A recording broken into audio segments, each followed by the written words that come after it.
Halo guys, masih sama saya Edo di Lensa Edo. Dan hari ini seperti kalian bisa lihat di judul, mungkin tidak banyak orang bikin review tentang bagaimana hidup di Prancis dalam waktu yang panjang. So today kita akan bicara tentang itu, dan ini adalah Lensa Edo.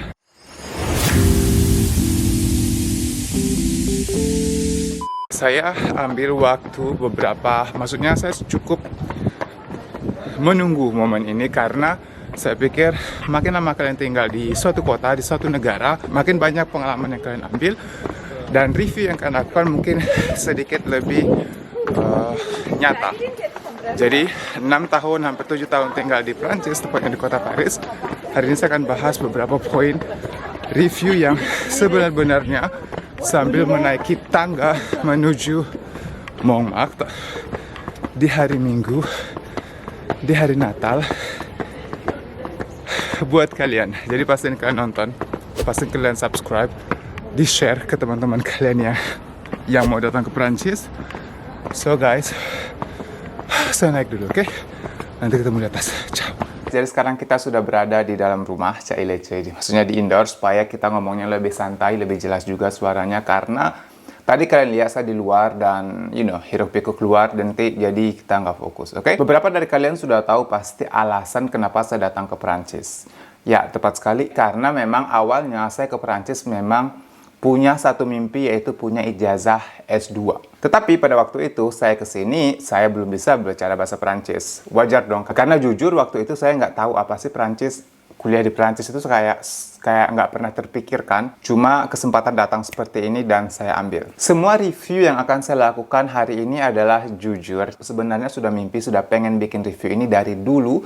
Karena, sebagai YouTuber, intinya Lensa Edo adalah kasih kalian informasi supaya nanti kalau kalian datang ke Prancis, kalian nggak, kayak buta. Saya ambil beberapa step ke belakang, waktu lebih lama supaya nanti materinya lebih besar, pengalamannya lebih banyak. Jadi, yang saya sharing ke kalian ini benar-benar kayak ringkasan dari dalam jangka waktu yang lumayan lama. Jadi ayo kita mulai, dan inilah yang pertama. Akomodasi di Paris. Ini bukan lagi rahasia umum. Ini seperti mimpi buruk untuk semua orang. Baik orang lokal yang tinggal di kota Paris, orang Prancis yang akan datang ke Paris, apalagi kita sebagai mahasiswa atau orang yang akan bekerja ke kota Paris. Tantangannya besar sekali. Mulai dari luas bangunan, harga, lokasi, dan cara untuk mendapatkannya adalah tantangan yang benar-benar akan membuat kalian, hampir putus asa. Contohnya, kalau seandainya kalian pengen tinggal di satu lokasi yang lumayan strategis, luas bangunan yang lumayan oke, jadi nggak empet-empetan, kalian harus siap-siap menyiapkan dana yang besar. Let's say kalau seandainya kalian pengen punya satu apartemen yang decent, saya pikir itu harganya akan sekitar dari 1.000 sampai 1.500 euro untuk sekitar, let's say, 25 meter square sampai, let's say 35 meter square. Karena harganya semakin naik di mana kalian ambil, luas bangunan, dan lain-lain. Tetapi kalau seandainya kalian lagi budget, kalau seandainya kalian mahasiswa, biasanya rata-rata apartemen yang diambil atau pengalaman saya, itu harganya sekitar dari 500 sampai 700 euro, dengan surface sekitar mulai dari 9 meter square sampai dengan 18 atau 20 meter square. Tetapi ada satu hal yang biasanya dilakukan oleh orang-orang lokal, orang-orang yang tinggal di Paris atau orang yang tahu, yang sudah punya pengalaman, biasanya mereka pergi ke banlieue atau kayak pinggiran kota, karena di sana harganya jauh lebih murah dan juga bisa mendapatkan surface yang lebih besar. Jadi kayak, kayak untung-untungan. Hal ini saya sudah bikin sendiri karena seperti kalian tahu, dulu saya tinggal di City University awal 2017 September. Terus saya stay di sana sekitar 6 bulan dan saya bayar sekitar 450 euro. Terus setelah itu saya pindah ke satu apartemen sendiri.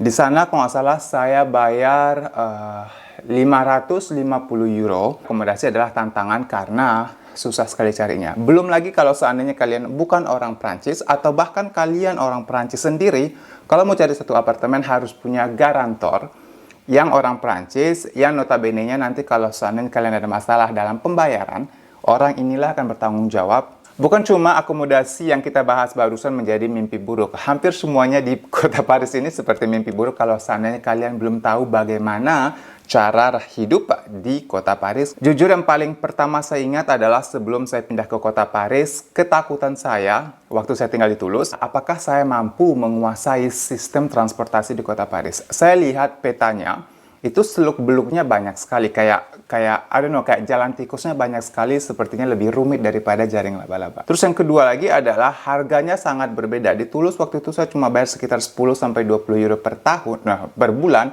Sedangkan di kota Paris bayarnya waktu mahasiswa itu sekitar 35 euro, dan kalau seandainya kalian non-mahasiswa sekitar 75 euro sekian. Dan sebentar lagi awal tahun ini akan naik menjadi sekitar 85 euro. Walaupun harganya sangat-sangat mahal sekali, tapi transportasi di kota Paris ini jauh berbeda dengan transportasi di kota lain. Hampir 24 jam ada sirkulasi transportasi. Let's say misalnya kalau kalian ambil metro atau bus biasa, itu nanti mereka tutup biasanya sekitar sampai jam 12 atau jam 1 malam. Tetapi setelah itu nanti ada lagi bus pengganti kayak bus lanjutan, kita panggilnya bus malam, yang akan beroperasi sampai sekitar jam 5 pagi, dan nanti 5 pagi ada lagi metronya nyambung. Waktu saya kuliah dulu, saya kerja part-time sampai sekitar 3 pagi, dan untuk pulang ke rumah saya nggak pernah ada masalah. Cuma benar, harus hati-hati karena kalau kalian pulang malam, mungkin resikonya jadi lebih tinggi. Tapi seandainya kalau kalian tinggal di kota Paris, bukan dalam kategori budget, kalian punya Uber dong. Punya Uber, punya taksi, jadi transportasinya gampang sekali. Tantangannya lagi nanti kalau seandainya kalian ambil Uber atau taksi adalah di pengeluaran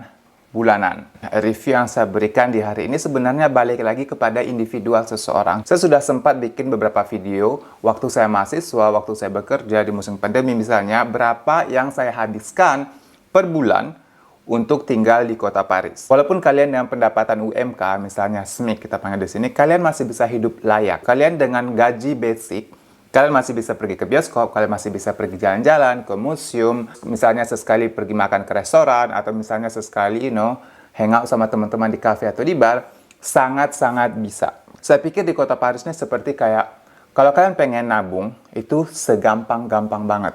Tapi kalau kalian pengen foya-foya, jangan ditanya, semua bisa dibikin di sini. Apa sih sebenarnya pengeluaran wajib yang kalian tidak bisa, tutup mata setiap bulannya? Nah, yang paling pertama adalah akomodasi tadi yang tergantung kebutuhan kalian. Kalian pengen tinggal di mana, di kota, di desa, atau yang besar, yang kecil, luas, menengah, terserah. Pertama adalah akomodasi. Terus yang kedua adalah komunikasi, termasuk nanti biaya internet kalian per bulan kalau kalian punya wifi di rumah, dan juga biaya telepon. Terus selanjutnya adalah biaya transportasi, yang kalau kalian yakin kalian akan pakai transportasi sesering mungkin, kalian bisa ambil sebulan, biar kalian tidak kayak terbelenggu harus pikir, oh aku mau ke sana nih, aku mau ke sana. Karena banyak juga orang Paris yang mengambil tiket hari per hari atau kayak per penggunaan gitu loh. Tapi saya pribadi sampai saat ini sekitar 6 tahun tinggal di kota Paris, saya selalu ambil bulan-bulanan gitu loh. Jadi karena saya pikir lebih aman aja. Terus ada lagi electricity, listrik yang kalian nggak bisa lupakan. Terus juga ada asuransi banyak sekali di sini. Di Prancis, kalau seandainya kalian punya apartemen, kalian tidak bisa ambil kunci sebelum punya asuransi apartemen tersebut. Terus nanti ada lagi asuransi untuk diri sendiri, terus ada lagi banyak tipe asuransi, tapi tergantung kalian harus ambil asuransi mana. Tergantung lagi kebutuhan masing-masing orang. Terus lagi ada grocery yang kalian tidak bisa lupakan, baik itu bulanan, baik itu harian, baik itu mingguan, balik lagi ke kalian. Yang paling menjadi tantangan sebenarnya adalah pengeluaran hari ke hari. Kayak pengeluaran yang tidak penting, mulai dari shopping, mulai dari keluar sama teman, ke bar, kemana gitu. Jadi ini adalah salah satu tantangan yang kalau seandainya kalian bisa handle, seperti saya bilang tadi, kalian bisa nabung segampang mungkin, atau kalian bisa kekurangan sekekurang-kurangnya. Jadi balik lagi ke orang tersebut. Selanjutnya adalah musim di Eropa. Sebagai orang Indonesia, kita cuma kenal dua musim, musim panas dan musim dingin. Dari dua ini, kita tidak begitu ambil pusing, let's say di sisi pakaian. Kita bisa pakai pakaian dengan satu tipe di Indonesia. Tetapi kalau kalian tinggal di kota Paris, di Eropa, ada 4 musim. Jadi ada musim semi, musim gugur, musim hujan, musim dingin, dan musim panas. Yang kalau dikategorikan misalnya, kalian harus punya 2 jenis pakaian, pakaian di musim dingin dan pakaian di musim panas. Karena kalau pakaian di musim panas, kalian nggak begitu bisa pakai di musim dingin. dan sebaliknya. Nah, satu contoh yang saya berikan, gampang banget. Waktu itu kan saya pergi ke Indonesia, saya pergi ke Bromo, dan saya pikir, oke, Indonesia, Bromo mungkin dingin, tapi nggak sedingin-dingin itu. Jadi saya pergi dengan pakai hoodie biasa, dan sampai di sana dinginnya setengah mati. Kesimpulannya adalah, kenapa dingin? Karena persiapannya nggak cukup. Tapi kalau kita tinggal di Perancis, kalian harus persiapan dong, karena kan kalian hidupnya long term.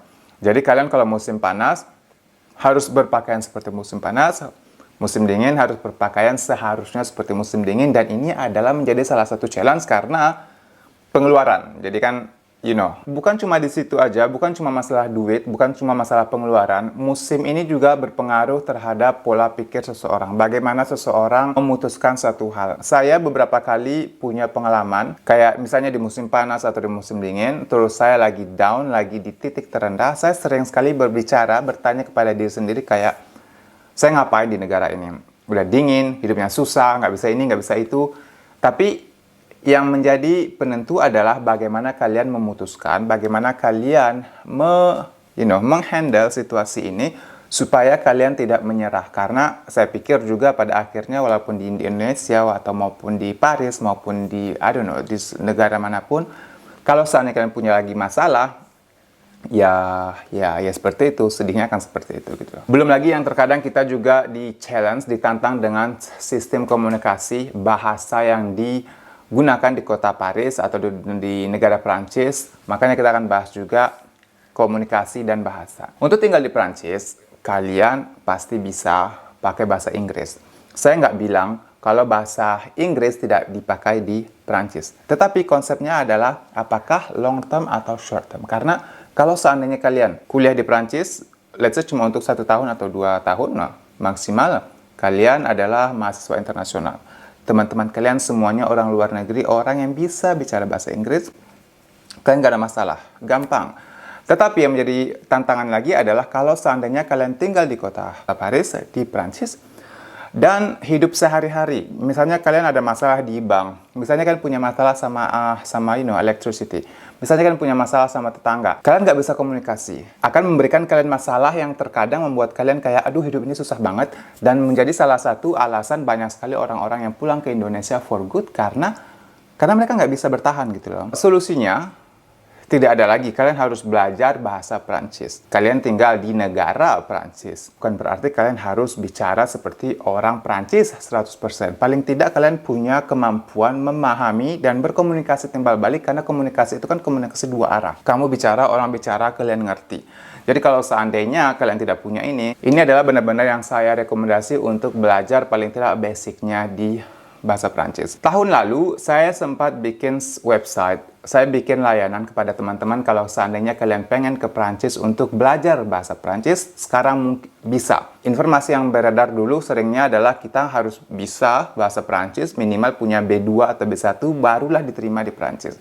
Saya dengan website Lensa Edo, saya bikin satu layanan untuk kalian, teman-teman yang pengen belajar bahasa Prancis, langsung di Prancis, karena banyak sekali keuntungannya. Pertama adalah memotivasi kalian untuk lebih cepat memahami, karena setelah dari kelas kalian akan berinteraksi. Punya pengalaman langsung tentang budaya setempat. Seperti pengalaman saya datang ke sini belajar bahasa Perancis. Sambil belajar bahasa Perancis, saya cek-cek kuliah S2 dan akhirnya dapat. Jadi kayak membuka pintu untuk next step yang kalian mau. Jadi untuk info lebih lanjut, kalian silahkan cek di kolom deskripsi, saya bikin websitenya, ada kontak personnya juga. Jadi ketemu saya nanti di sana, oke? Poin selanjutnya adalah kualitas kehidupan. Jarang sekali orang-orang atau YouTuber membahas tentang bagaimana sih kualitas kehidupan di negara Eropa. Kebanyakan YouTuber akan memberikan kalian informasi bagaimana cara datang ke Prancis. Kita tidak begitu membahas bagaimana hidup di negara Eropa. Hidup di kota Paris contohnya. Merupakan salah satu kota terbesar di dunia, merupakan salah satu kota termahal di dunia, kota dengan banyak pengunjungnya. Jadi kayak semua simpang siur di sini. Pasti orang baik banyak orang baik, orang jahat banyak orang jahat. Semuanya bercampur menjadi satu. Kalau seandainya tidak ada poin positifnya, saya nggak akan stay di sini sampai hampir 6 tahun, sampai 7 tahun di kota Paris. Saya akan berikan kalian salah satu contoh yang paling gampang, yang paling saya, kayak saya salut. yaitu adalah sistem kesehatan di negara Prancis. Tidak jauh berbeda, sebenarnya di Indonesia contohnya kita punya BPJS. Di sini ada namanya Security Sosial. Disclaimer, kalau saya teman-teman YouTuber, penjelasan saya salah atau kurang benar, kalian boleh chat di kolom komentar, oke? Sepemahaman saya, Security Sosial di Prancis itu mereka menghandle, kayak menaungi semua orang yang tinggal di Prancis, yang pastinya harus mendaftar, dengan presentasi cakupan yang sama. Contoh ya, let's say misalnya saya sakit, saya mau pergi ke dokter Joni. Misalnya ada si Budi yang sakit juga yang lebih kaya, dia juga akan pergi berobat ke dokter Budi. Biaya konsultasi di Budi, dokter Budi ini sekitar 30 euro. Jadi, walaupun saya mahasiswa dan si Budi udah bekerja gitu, kita datang nih ke dokter konsultasi. Nah, negara tetap membantu sekitar 70% dari biaya konsultasi, baik untuk saya, baik untuk si Budi. Jadi kita bayar sekitar 21 euro. Nah, kalau seandainya saya nih mahasiswa, saya nggak punya mutual, kayak asuransi tambahan, saya harus bayar yang 9 euro kekurangannya. Tetapi nanti si Budi misalnya, karena dia udah bekerja, dia punya mutual, kayak punya asuransi tambahan, baik dari pekerjaan atau dia ambil pribadi, nanti mutual inilah yang akan mengcover sisa dari 9 euro. Jadi akhirnya si Budi nggak bayar apapun kalau pergi ke dokter. Tapi karena saya nggak punya tambahan asuransi, saya harus bayar sisanya gitu loh. Ini yang paling saya suka karena semuanya merata. Terus contoh lainnya lagi kayak balik ke transportasi yang saya sempat singgung tadi, ada transportasi 24 jam. Di Indonesia kalau kalian tidak punya kendaraan pribadi, let's say sepeda motor, kalian hidupnya terbatas. Kayak saya ingat sekali waktu di Jogja. Ada transportasi, tapi susahnya setengah mati. Terus juga tutup, let's say jam 8 malam atau jam 9 malam udah tidak ada lagi transportasi. Jadi kehidupan kalian itu stop. Dan ini adalah salah satu hal yang saya pikir Indonesia lagi dalam proses pemaksimalan transportasi umum. Sekarang kita masuk ke topik yang jarang banget dibahas sama orang-orang Indonesia juga, yaitu adalah tentang dating. Nah, dating ini kan kita sedikit tabu nih di Indonesia.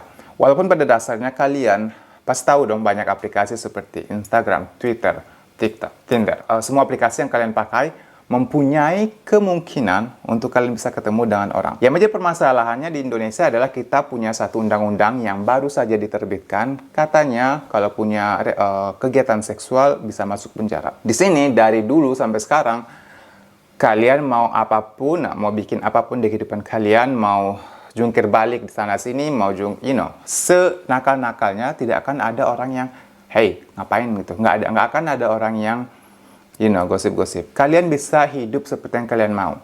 Kalian bisa rusak seperti yang kalian mau. Kalian bisa baik seperti yang kalian mau. Jadi hidup untuk diri sendiri dan belajar dari kesalahan. Tidak satu orang pun akan bilang kayak, aku nggak mau sama dia karena dia gila, dia nakal sekali. Enggak. Selagi kalian tidak merugikan seseorang, orang di sini biasanya lebih, santai-santai aja gitu. Untuk menutup hari ini, saya akan bahas sedikit tentang jangan lakukan ini di Paris. Seperti yang kalian tahu, kriminal di mana-mana. Jadi, saya sendiri punya pengalaman. Kalau kalian lihat di video saya sempat kena jambret. Jangan main HP sembarangan, karena sini segampang itu mereka ambil handphone langsung kabur. Jangan main handphone kalau seandainya transportasi umumnya belum tutup pintunya. Main handphone kalau seandainya udah yakin aman sekali. Terus yang kedua, kalau saya kan pakai headset, jangan pakai volume yang 100%. Kalian harus yakin kalian jalan tapi kalian masih bisa dengar orang jalan, orang bicara sedikit, karena untuk keamanan kalian sendiri. Saya pribadi, walaupun hidup saya, kayak biasa-biasa aja, saya punya prinsip harus punya tabungan. Let's say minimum itu kayak 1 kali jalan pulang ke Indonesia harga tiket. Cara nabung banyak sekali. Zaman sekarang kalian punya banyak bank yang bisa kalian tabung, terus punya juga kayak, di Indonesia sekarang banknya lebih pintar, lebih maju, lebih berkembang. Atau kalian juga bisa pakai bank lokal di kota Prancis, di negara Prancis ini, untuk nabung, karena kalian bisa sisihin. Misalnya let's say 30 euro sebulan masuk ke rekening yang kalian nggak mau pegang gitu. Banyak sekali sistemnya, oke? Jadi saya nggak perlu jelasin ke kalian panjang lebar. Saya pikir karena sudah sampai di poin itu, hari ini kita selesai untuk bahas bagaimana hidup saya selama 6 tahun, 7 tahun di Paris. Dan susah senangnya yang saya alami, kalian juga bisa lihat di video-video yang saya upload. Terus kalau seandainya kalian ada saran, kalau kalian ada pertanyaan, kalian boleh komen di kolom komentar. Sama juga jangan lupa di subscribe, di like, di share, karena akan banyak banget video yang akan keluar akhir-akhir ini. So stay tune. Saya ketemu lagi sama saya di video selanjutnya. Oke, bye-bye.